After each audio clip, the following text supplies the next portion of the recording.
Merci Seigneur. Par ton amour,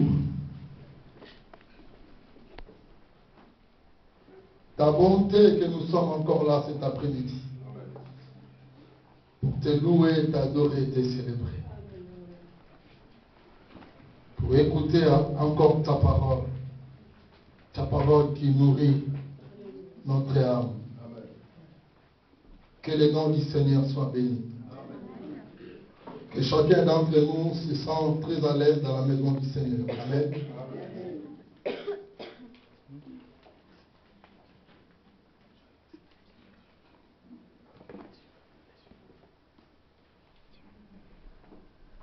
Je vais partager avec l'Église ce qui concerne la foi.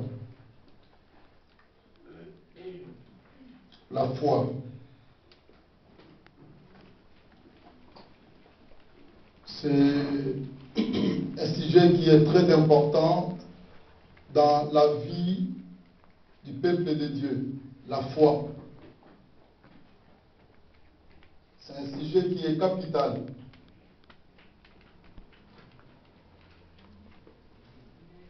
Quel que soit le nombre des années que vous pouvez faire dans la vie chrétienne, mais si un jour que votre foi est affaiblie, vous risquez de rater le nécessaire.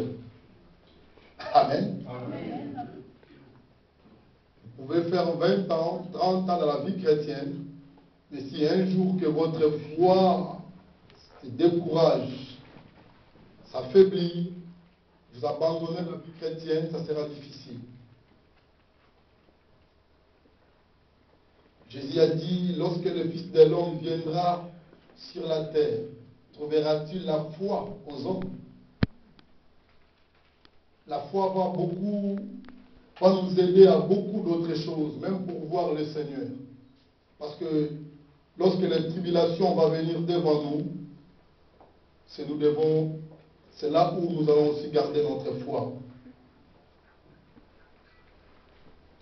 Pour croire déjà à celui que nous ne voyons pas, tu dois avoir la foi.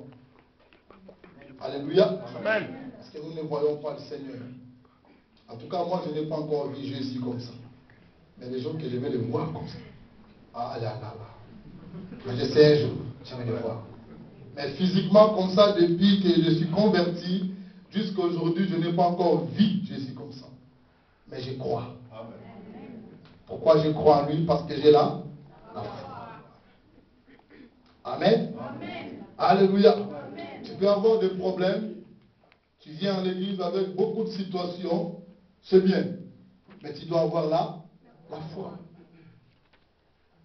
Pour que la chose que vous avez besoin soit réalisée. Dieu va voir la foi dans la vie de chacun d'entre nous. Dans beaucoup de versets, de chapitres dans la Bible ici, il a parlé de la foi. Il dit que ta foi est grande. Tu es sauvé par ta foi. Ta foi t'a guéri. Alléluia. Amen. Je vais partager avec vous dans l'évangile de Marc, chapitre 10. Ce texte que vous connaissez ça très bien. Je pense que par cœur. Beaucoup de hommes de Dieu, peut-être ils ont passé, ils ont parlé de ça. Un homme qui était aveugle, qui s'appelait Bartimée. Amen. Amen. Cet homme était aveugle. Il s'appelait Bartimée. Nous sommes dans le livre de Marc, chapitre 46. Marc, chapitre 10, verset 46. Ils arrivèrent à Jéricho. Nous sommes là tous? Amen. Amen. On peut lire tous ensemble? 1, 2, 3. Ils arrivèrent à Jéricho, et lorsque Jésus en sortit avec ses disciples et une grande foule,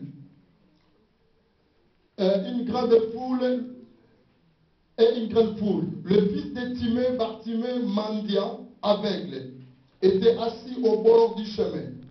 Il entendit que c'était Jésus de Nazareth. Et il se mit à crier, Fils de David, Jésus, aie pitié de moi. Plusieurs le reprenaient pour le faire taire. Mais il criait beaucoup plus fort. Fils de David, aie pitié de moi. Jésus s'arrêta et dit, appelle-les. Ils les appelèrent l'aveugle et lui disant, prenez courage, prends courage, lève-toi, il t'appelle. L'aveugle jeta son manteau et se leva d'un bond, vint vers Jésus. Jésus prenant la parole lui dit, que veux-tu que je te fasse? Rabouni, lui répondit aveugle, que je recouvre la vie. Et Jésus lui dit, va, ta foi t'a sauvé. Aussitôt, il recouvra la vie et suivit Jésus dans le chemin. Amen, amen. Amen. Alléluia. Amen. Je pense que même avant de développer ce texte avec vous, chacun d'entre nous a compris quelque chose déjà au moment que nous sommes en train de lire. Regardez le dernier verset, presque le dernier verset que Jésus a dit, va, ta foi t'a sauvé. C'est là où j'aimerais insister aujourd'hui par rapport à la foi de chacun d'entre nous. Habakkuk nous a bien dit, il a dit que le juste vivra par sa foi. Ça veut dire que lorsque nous croyons déjà au Seigneur Jésus, que lui qui est notre maître et notre Seigneur est sauvé, nous devons se laisser, se donner beaucoup plus confiance à lui. Une confiance totale. De voir la grandeur de notre maître. De mettre Jésus à la hauteur. Pas comme n'importe quel homme, mais à la hauteur. Un Messie, un Sauveur, un Dieu qui est capable de tout faire. C'est là où nous allons recevoir quelque chose de la part du Seigneur. Lorsque nous prenons Jésus, déjà le Messie, notre Seigneur, c'est lui qui a tout créé et que lui qui est capable de tout faire. C'est ainsi que lorsque nous approchons de lui, nous obtenons aussi ce que nous avons besoin. Parce que nous prenons Jésus, il est au-dessus de tout. Incomparable. Alléluia. Écoutez, ici on parle d'un homme qui était aveugle.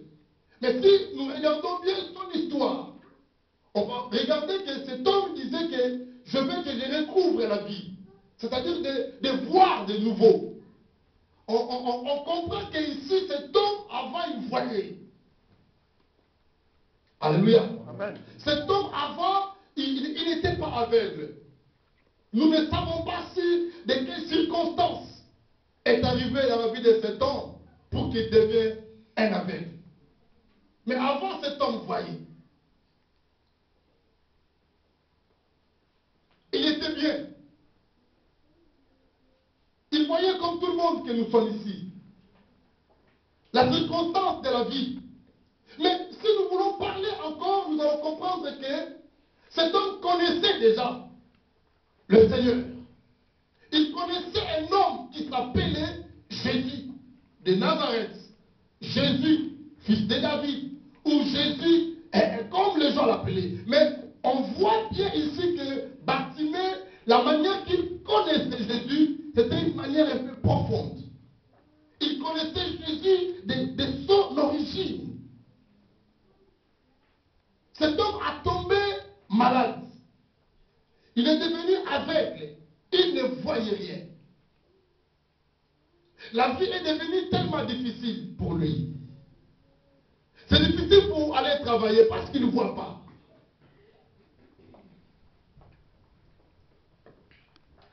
Et il est allé dans la rue pour commencer à demander de l'argent, de quelque chose d'autre, afin de vivre. C'est c'est ainsi que Bartimée a commencé à mener sa vie. La circonstance de la vie peut aussi changer nos projets. La circonstance de la vie peut changer votre projet, mais ça ne changera pas les projets de Dieu dans notre vie. Alléluia. Cet homme n'a jamais pensé un jour de devenir mendiant, mais c'est la circonstance de la vie. La vie a beaucoup de circonstances, mes chers amis. Alléluia. Alors, j'ai toujours des larmes aux yeux. J'avais un collègue de travail là-bas à Monté. Cet homme, on a travaillé avec lui 2 ans ou 3 ans passés. Et après, je vis que cet homme avait passé des moments très difficiles. Il est d'origine, je pense que chilien. Tumberto s'appelle. Il a passé des moments très difficiles. Il était malade. Et un jour, je l'ai vu comme ça. Il était avec un petit vélo comme ça. Tous les 2 pieds étaient coupés. Alléluia. Le 2 jambes, il n'y a plus. Rien. Sa vie, ça commence un peu comme ça, ici. La circonstance de la vie, mes chers amis. Cet homme a quitté son pays avec ses 2 jambes. En arrivant ici en Suisse, la maladie a attaqué le corps. Les 2 jambes étaient coupées. Et maintenant, il est en vélo. Je plairais, je l'ai invité à l'église. Je dis, venez. Le Seigneur est avec toi. Il était très content parce que la vie, lorsqu'il était dans l'hôpital à Lausanne, un Africain qui l'a appelé, qui ne le connaissait même pas, je l'ai appelé, j'ai prié pour lui. Mais je voudrais amener chacun d'entre nous à comprendre dans la vie des fois des surprises, des circonstances. Des fois, tu ne t'attendais même pas que tu peux amener une vie de célibataire, ou tu peux amener une vie de chômeur, ou une vie de situation chaque fois de médicaments. Tu n'as même pas pensé ça dans ta tête. Mais la vie, c'est comme ça, des fois. Cet homme n'était pas né aveugle. Dans la Bible, il parlait de gens qui étaient nés aveugles. Aveugles nés. Mais cet homme n'était pas né aveugle. La circonstance de la vie qui a rendu cet homme aveugle. Je vais parler à quelqu'un parmi nous ici. Des fois, tu passes des moments un peu, beaucoup de questions, moments difficiles. Tu ne s'attendais même pas à ça. Mais une circonstance est arrivée. Eh bien, supportez ça pour ces moments-là. Et bien, lorsque nous allons mettre notre foi, notre confiance à celui qui vit à jamais, il est capable de changer notre circonstance. Alléluia. Cet homme est sorti dans la rue pour commencer à demander de l'argent. C'était normal. Il demandait de l'argent comme tout le monde, comme d'autres aveugles. Il demandait, il demandait, il demandait. C'est là où je me suis, lorsque j'étais en train d'étudier, je disais que je pense à Bartimée avant de devenir aveugle. Il connaissait ou il a déjà entendu parler de cet homme Jésus. Parce que là-bas, il y avait beaucoup des aveugles. C'était une rue où les aveugles étaient là, j'étais pour chercher, c'était leur job. Ils étaient là pour demander. Il y avait beaucoup d'aveugles qui étaient là. Mais je crois que Bartimée a déjà entendu parler de cet homme, l'homme de Galilée, de Jésus de Nazareth. Mais il vivait un peu loin. Après la circonstance de la vie, je ne sais pas. S'il vivait avant à Nazareth, la Bible n'a pas parlé de ça. Je crois que peut-être elle a vécu avant Nazareth. Parce qu'il connaissait déjà le Seigneur. Parce qu'ici à Jéricho, il y a 27 km entre Jéricho et Jérusalem. Donc, Bartimée, maintenant il demandait le monde dans la ville de Jéricho. Maintenant, le Seigneur quitta Jérusalem pour venir à Jéricho. Bartimée s'est déplacé pour aller se mendiciter ailleurs ou loin. Peut-être de sa ville ou de son village. Alléluia. Sa vie dépendait que des autres. Si les gens traversaient cette rue-là pour demander un peu l'aumône, pour donner un peu des aumônes, pour qu'ils puissent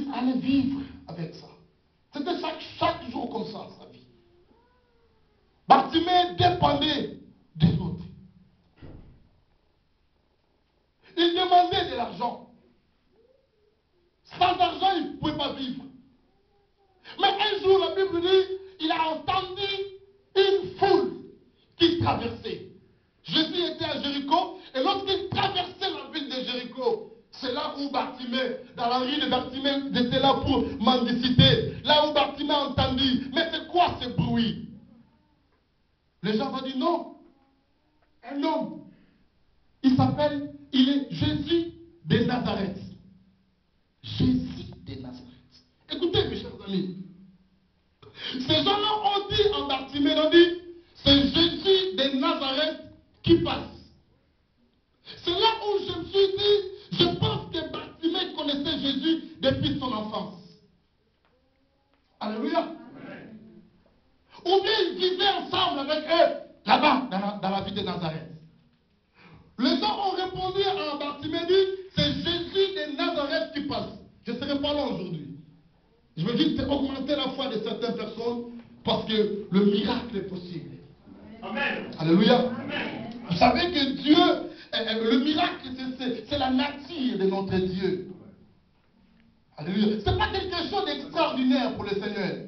Comme nous, les humains, nous le voyons. Le miracle, ce n'est pas quelque chose d'extraordinaire pour les créateurs. C'est sa nature. Alléluia.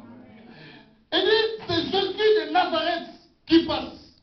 Mais pourquoi cet homme n'a pas crié Jésus de Nazareth? C'est là où je me suis réfléchi. Je dis, mais les gens ont dit que c'est Jésus de Nazareth qui passe. Mais au lieu de crier Jésus de Nazareth, lui il a crié et qui est fils de David. Alléluia. Amen. Voilà cette différence-là. Il n'a pas crié Jésus de Nazareth, mais il a crié fils de David. Il a crié fils de David.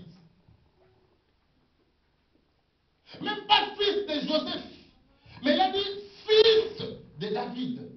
Ça veut dire qu'il connaissait là où Jésus est sorti. Alléluia. Il connaissait l'origine du Seigneur. Il a crié fils de David. Là, je suis en train de dire, cet homme était dans la rue pour demander de l'argent. Pour demander de l'argent. Pour vivre.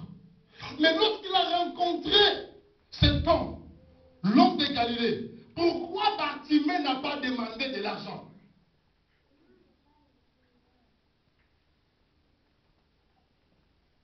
Alléluia.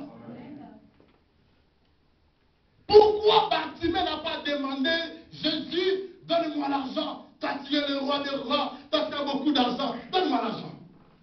Parce qu'il était à la rue pour demander l'argent. Mais lorsqu'il a commencé à crier, après savoir que Jésus l'a appelé, au lieu de demander l'argent, il a dit non, recouvre-moi la vie. Alléluia. Ça veut dire que son besoin dans la rue, ce n'était pas l'argent. Il a reçu de l'argent. Il a reçu de l'argent plusieurs fois. Mais l'argent, alléluia, l'argent n'était pas la solution pour cet homme Bartimée. Alléluia. Amen. Si l'argent était la solution, il pouvait aller se faire soigner. Parce qu'il a reçu beaucoup d'argent. Mais lorsqu'il a rencontré celui-là, il a dit, mais vous savez, j'aimerais dire à l'église, ne pensez pas que venir à l'église, dans les réunions, mercredi, veillez, ne prenez pas ça comme une habitude. Alléluia. Amen. Ne prenez pas ça comme une habitude. Chaque jour, chaque réunion de prière, Dieu peut faire quelque chose dans la vie de certaines personnes parmi nous. Alléluia. Ne prenez pas ça comme habitude. Une foule qui traversait, mais pour les autres, c'était normal. Qui suivait Jésus. Mais pour Bartimée, lorsqu'il a demandé, il a dit que c'est Jésus qui passe. Pour lui, c'était une opportunité qui ne pouvait jamais manquer cela.